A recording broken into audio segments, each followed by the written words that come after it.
Existe um livro muito interessante do Edgar Cavalheiro. O Edgar Cavalheiro foi o biógrafo do Monteiro Lobato. E existe um livro dele chamado Testamento de uma Geração, em que ele entrevistou alguns desses homens que foram grandes nomes do movimento modernista, dos movimentos de vanguarda no Brasil.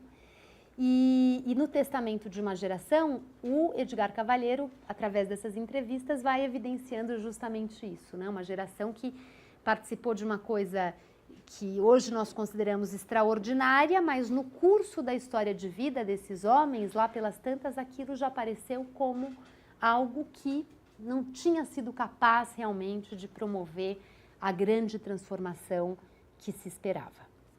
Bom, eu vou falar algumas coisas aqui que eu queria falar, não todas, porque senão eu vou matar vocês de cansaço. Então, aproveitando esse gancho da questão da geração, do indivíduo e das inflexões que vão se produzindo, é muito interessante, nesse outro livro do Jorge Schwartz, Fervor das Vanguardas, ele tem capítulos sobre artistas distintos, sobre artistas argentinos, sobre brasileiros, sobre o Lazar Segal, que vem e se instala em São Paulo, e então o que é esse Lazar Segal que chega, que passa a interagir com os modernistas paulistas, mas, enfim, que vem com uma trajetória europeia. Então, como é que fica esse trânsito, essa adaptação em um novo cenário, o que ele reconstrói a partir dessa experiência? O Jorge Schwartz foi, acho que ainda, mas ele foi por vários anos o diretor do Museu Lazar Segal, lá na Vila Mariana, então ele tem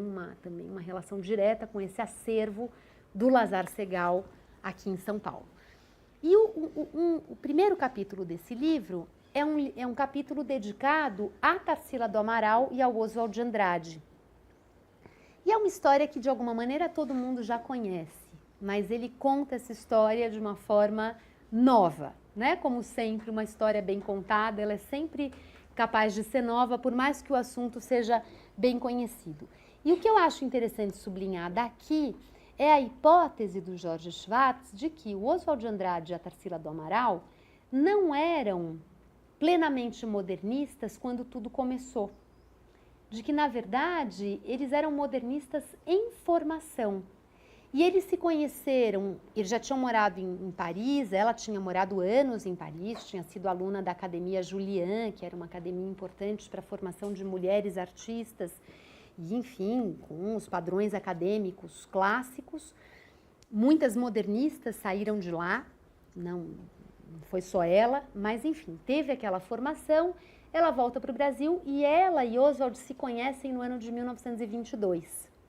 Acontece a semana e depois, em 23, eles voltam a se encontrar em Paris por um tempo, já estando juntos. E é muito interessante como o Jorge Schwartz vai mostrando como eles, ao mesmo tempo, participam de todos os círculos de vanguarda em Paris. Os mais importantes, eles eram pessoas de muitos contatos, né? Tinham amigos influentes, eles conseguem se enfronhar nas altas rodas e vem um pouco de tudo o que estava acontecendo em Paris naquele momento, né? Todas as iniciativas de se repensar a arte e todas as vertentes que vão se desenhando, e eles transitam e vão tomando contato com aquela coisa toda. Ou seja, de um lado, eles estão aprendendo com os europeus.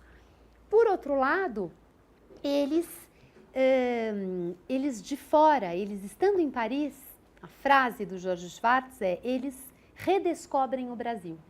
Eles redescobrem o Brasil e eles têm também uma clareza sobre o que é que do Brasil deveria ser alavancado para essa produção artística e a partir daí, enfim, tanto em termos da pintura, da Tarsila do Amaral, a questão de como ela retrata as figuras humanas e como ela retrata faces humanas e as cores que ela usa e a brasilidade na cor e a brasilidade nos traços, e ao mesmo tempo o Oswald de Andrade com os seus poemas, inclusive quando ele fala da Tarsila do Amaral, a caipirinha lá de Capivari, mas que tem um pé em Paris, que usa uma roupa feita por um costureiro lá de Paris, ele vai mostrando, enfim, essa descoberta do Brasil, essa redescoberta do Brasil por esse casal lá em Paris, e quando eles voltam, eles mergulham no movimento pau-brasil e depois vão mergulhar no movimento da antropofagia. E, segundo Jorge Schwartz, essa era uma coisa que eu não sabia que ele pensava, mas ele escreveu aqui, eles teriam dado origem, Tarsila do Amaral e Oswald de Andrade, nesses anos de pau-brasil e de antropofagia, ao mais fértil movimento de vanguarda na América Latina. Ao mais fértil movimento de vanguarda. Né? Quer dizer, ele considera que aqui realmente esse movimento de recriação foi o mais potente, o mais talentoso de todos. Tá? Enfim, vocês vão ler aqui para vocês pensarem a respeito. Bom, então agora, para fazer um percurso aqui rápido, e já para ir encerrando, para a gente poder fazer a segunda parte da análise de texto com bastante calma. Então, um percurso pensando um pouco na cronologia e em alguns marcos desse cenário que vai se constituindo. Como eu disse a vocês, o final do século XIX dá origem a esse movimento que os hispano-americanos chamam de modernismo. E o modernismo, ele já traz muitas das inquietações que depois entraram em cena com as vanguardas, e as vanguardas vão radicalizar toda a experimentação estética, mas o modernismo já traz algumas questões que foram fundamentais para as vanguardas que vieram depois. O modernismo, tem um texto da Susana Zanetti que trata disso, e até ele foi um texto dado no meu curso sobre o século XIX, alguns de vocês chegaram a ler esse texto, em que ela mostra o seguinte: quando Cuba e Porto Rico saem da órbita do Império Espanhol e a Espanha deixa de ser um império, isso gera uma crise profunda na Espanha. E a Espanha, em meio a essa crise, para se pensar agora sem império e sem modernidade, ela vive todo um momento de refletir sobre, bom, então o que é a modernidade espanhola, uma modernidade que não é como a francesa, que não é como a inglesa, que modernidade é essa? E isso tudo se organiza em torno de uma geração conhecida como a geração de 1898. A geração de 1898, que tem vários autores espanhóis importantes e que pensam sobre essa condição de uma Espanha que é moderna, mas também é tradicional, de que forma essas coisas se conciliam. E a geração de 1898 tem também o desejo de que a Espanha não perca isso. Ela tem o desejo de que a Espanha continue operando com base nessa chave, que é uma chave particular em face de outros países da Europa, em que a tradição tem sim o seu lugar, deve ter o seu lugar, a modernidade não deve ser puramente racional, puramente empirista, cientificista, ela deve recuperar outras dimensões que fazem parte dessa história espanhola. E ao fazer esse movimento, essa Espanha olha muito para a América Espanhola, olha muito para as ex-colônias e pretende reconstruir num plano simbólico um vínculo que não existe mais no plano político. Então, era preciso reconstruir essa ponte identitária entre a Espanha e suas ex-colônias, que não haveria mais como um vínculo formal. E a partir daí, vários autores hispano-americanos passam a ser lidos, publicados na Espanha, celebrados na Espanha como justamente expressão desse movimento de convergência entre a Espanha e as ex-colônias. E esses autores hispano-americanos também se sentem parte disso, eles se sentem contemplados realmente por isso e se sentem também em diálogo com a Espanha. E um exemplo, dentre outros, que eu poderia dar aqui, é o exemplo do poeta nicaragüense Rubén Darío. O poeta Rubén Darío é um poeta muito interessante, ele é celebradíssimo como um poeta modernista, ou seja, que está no movimento de renovação da poesia em língua espanhola, e ao mesmo tempo um poeta que participa, que ajuda a dar forma a essa ponte entre a Espanha e a Hispano-América. E o que é muito interessante é que ao mesmo tempo em que se produz essa convergência entre Espanha e Hispano-América, também se produz um movimento de construção de uma identidade hispano-americana. Uma Hispano-América que às vezes resvala para a ideia de Latinoamérica, mas nem sempre. E essa Hispano-América seria também o contorno, um pouco a película que envolvia esse ambiente de uma criação modernista que unia Espanha e Hispano-América. Ou seja, a ideia de uma Hispano-América que deveria sublinhar e celebrar as suas identidades é muito fortemente colocada pelos modernistas. Não por acaso, vários dos movimentos revolucionários na América Latina, Revolução Cubana, Revolução Sandinista na Nicarágua, que a gente vai estudar mais para o final do curso, que foram movimentos que quiseram também erguer essa bandeira da América Latina contra os Estados Unidos, principalmente, muitos desses movimentos celebraram a figura do Rubem Darío, né? Recuperaram o Rubem Darío como, de alguma forma, um poeta que conseguiu já dar corpo à ideia de uma Hispano-América unida, às vezes Hispano-América se expandindo para a América Latina, incluindo o Brasil. Então, o movimento modernista é um movimento que tem várias dimensões, eu aqui estou simplificando ao máximo, dimensões que são importantes, mas o que eu quero destacar, para além do plano estético, para além, enfim, da questão artística e literária mesmo que se produz aqui, é esse apelo identitário que extrapola o nacional e que valoriza o nacional, que valoriza o hispano-americano, mas se valoriza sem afirmar a ruptura com a Espanha, tá? Sem afirmar a ruptura com a Espanha. A Espanha, ela poderia entrar nessa construção identitária sem muito conflito. Era natural se afirmar a identidade englobando a Espanha nesse conjunto.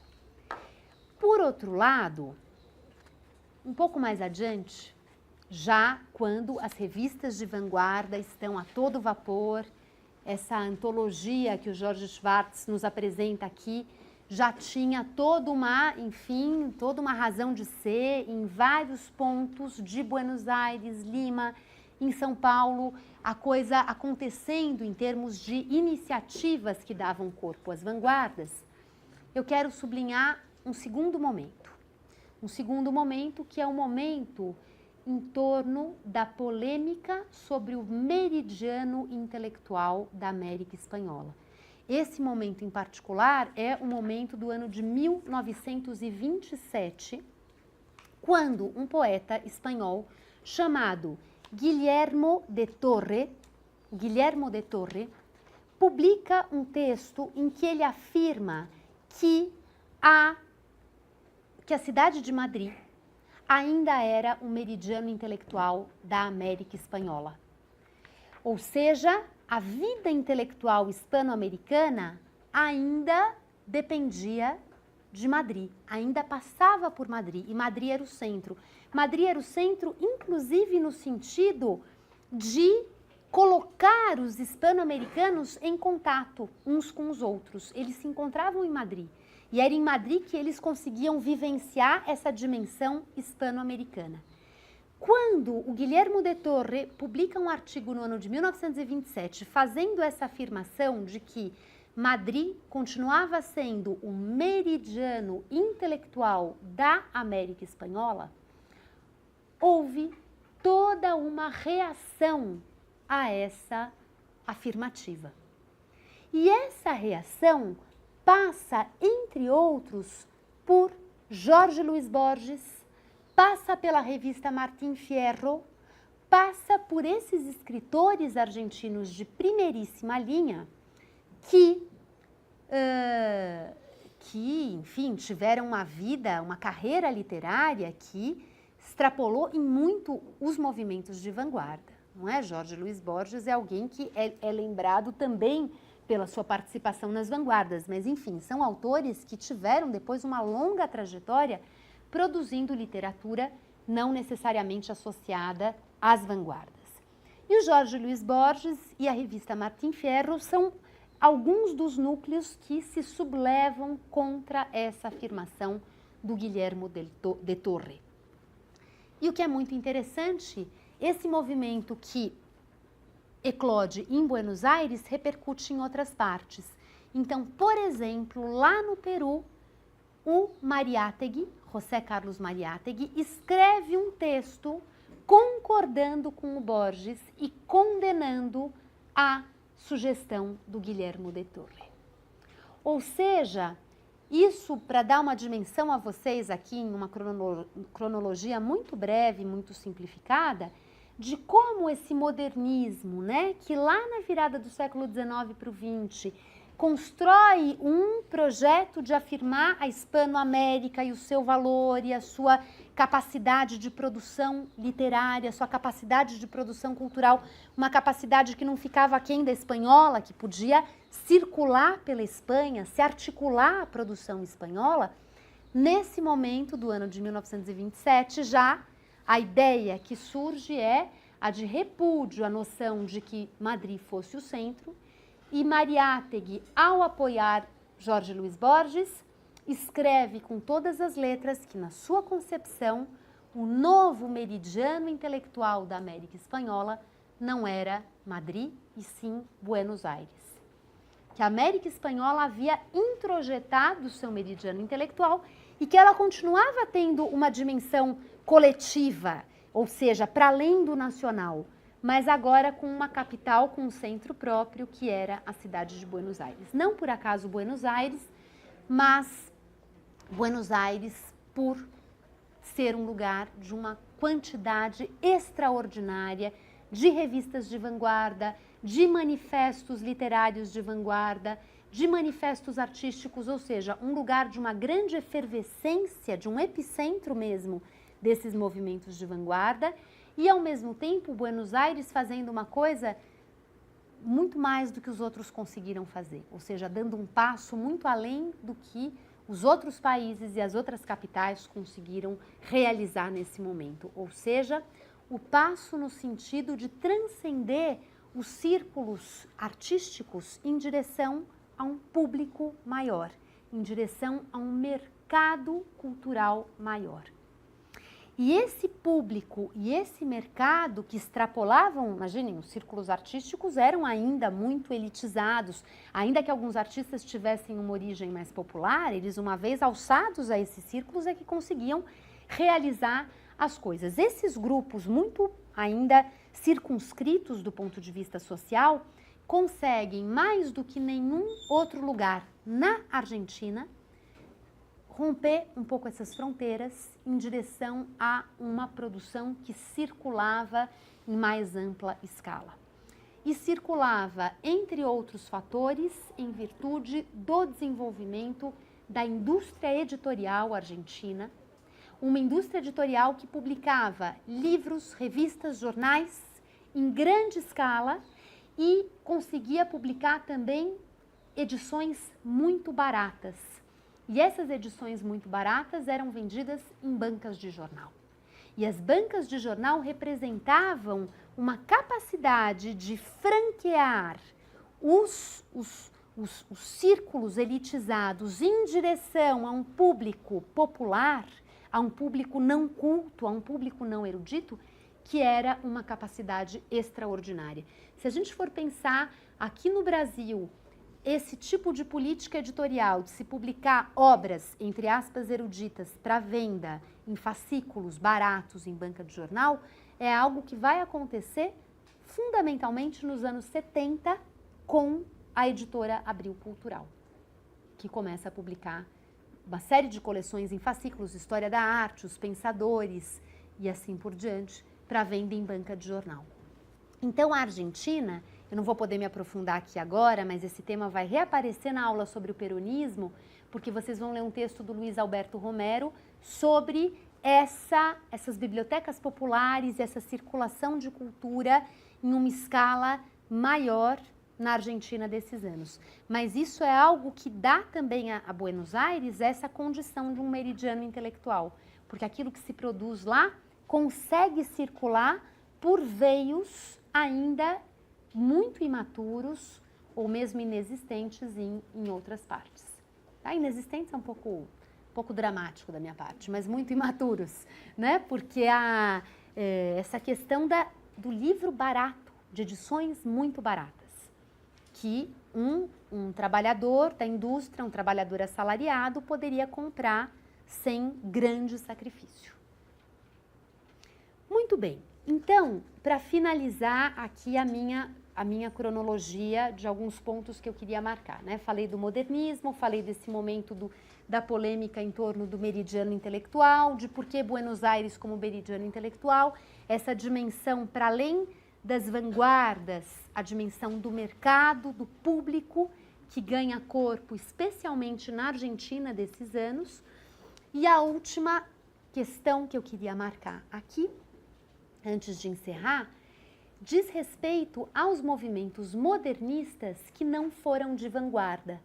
Movimentos modernistas que queriam também, que perseguiam também uma renovação cultural, que perseguiam também a busca de novas linguagens literárias, vou falar aqui sobretudo de literatura, que buscavam também esse diálogo com a Europa e olhavam para as traduções, que autores merecem ser traduzidos, que autores merecem ser conhecidos pelo nosso público, mas que não pretendiam romper em termos estéticos, em termos de experimentalismo, com padrões literários também mais tradicionais.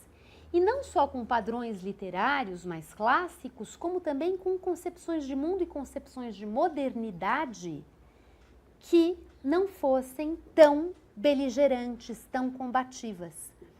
Para alguns desses movimentos, a modernidade tinha que se fazer, ela tinha que se construir o tempo todo em um modus operandi que era o da destruição permanente do velho, né? A modernidade, ela por excelência teria de ser um movimento de desfazer o velho para reconstruir o novo permanentemente. Essa coisa beligerante, essa coisa de não deixar pedra sobre pedra, essa coisa de querer assimilar tudo que fosse de mais novo e transformar permanentemente, não foi o horizonte de todos os movimentos modernistas. Houve modernistas que defenderam o diálogo com a tradição, o diálogo com o catolicismo, o diálogo com repertórios literários outros que não apenas os repertórios vanguardistas. E eu cito aqui dois exemplos. Um deles, na Argentina também, o da revista Sur, revista que foi criada no ano 1931, uma revista muito conhecida, que teve vida longa, que sobreviveu até o final dos anos 70, 1970, e a revista Sur era dirigida por uma letrada argentina, quase aristocrática, uma mulher rica, uma mulher da alta sociedade, uma mulher que tinha sido educada na Argentina, mas em francês, enfim, a moda antiga, chamada Victoria Ocampo. E a Victoria Ocampo pode ser vista quase como uma mecenas de arte em torno da qual orbitaram vários nomes importantes da literatura argentina, dentre eles Jorge Luis Borges. E ela conseguiu capturar para a revista Sur vários nomes que haviam dado vida aos movimentos de vanguarda nos anos 20, mas que nos anos 30 já não viam razão de ser nas vanguardas, quer dizer, a posição beligerante já tinha sido muito bem demarcada. Então a Victoria Ocampo consegue que se canalize para a revista Sur uma série de talentos, de revelações que tinham despontado no mundo da literatura e das artes durante os anos predecedentes. E a revista Sur se torna um importante lugar de produção cultural, de produção literária na Argentina. Ela realmente concentra grandes talentos, ela se envolve em grandes polêmicas, ela assume posições que são quase que realmente quartéis generais que se colocam na vida pública argentina ao longo dos anos seguintes. Para dar um exemplo a vocês de um tema que vai voltar na semana que vem, a revista Sur assume uma posição francamente antiperonista. E o lugar de Sur como antiperonista é um lugar que tem consequências para esse ambiente cultural e político na Argentina dos anos 40 e dos anos 50. Então, a revista Sur se torna essa instituição que se posiciona no mundo das letras e para além do mundo das letras em questões próprias do mundo cultural e político da Argentina desses anos e com uma bandeira claramente cosmopolita. Para a revista Sur, o desafio era de produzir uma literatura de primeira qualidade e com esse apelo cosmopolita. A proposta da Victoria Ocampo era exatamente a de levar a literatura argentina e, ao mesmo tempo, trazer referências do que houvesse de melhor no mundo para a Argentina, situando a Argentina nesse polo de um centro cultural que dialogava de igual para igual com outros polos. Então, a revista Sur é um exemplo. O outro exemplo é o exemplo da revista Festa. Já ouviram falar da revista Festa? A revista Festa tem um livro da Ângela Castro Gomes, que foi publicado há alguns anos pela editora da FGV, que é dedicado a essa revista. O livro da Ângela se chama Essa Gente do Rio. Essa Gente do Rio. Porque faz menção, de alguma forma, ao antagonismo Rio-São Paulo. São Paulo sempre apresentado como o lugar por excelência do modernismo e das vanguardas e o Rio como lugar da tradição, que é uma coisa que vem sendo o tempo todo revista e questionada. Mas existe uma ideia de que São Paulo foi o lugar das vanguardas e o Rio não. O Rio era a antiga corte, era a capital, era, enfim, falava ali a voz da tradição. E a Ângela Castro Gomes recupera esse debate para posicionar, então, o lugar da revista Festa, que é uma revista que agrega, entre outros autores, a Cecília Meirelles. E esses autores, inclusive a Cecília Meirelles, têm uma concepção de se produzir uma literatura moderna e uma cultura moderna que não tivesse esse discurso da destruição do velho, da ruptura, da afirmação sempre de tudo que fosse mais de ponta. Pelo contrário, a concepção de modernidade mobilizada por Festa seria a de uma modernidade mais holística, ou seja, de uma modernidade capaz de conciliar tradição e modernidade. A religião católica, o catolicismo e uma visão de mundo católica com raízes, com matrizes de pensamento modernas.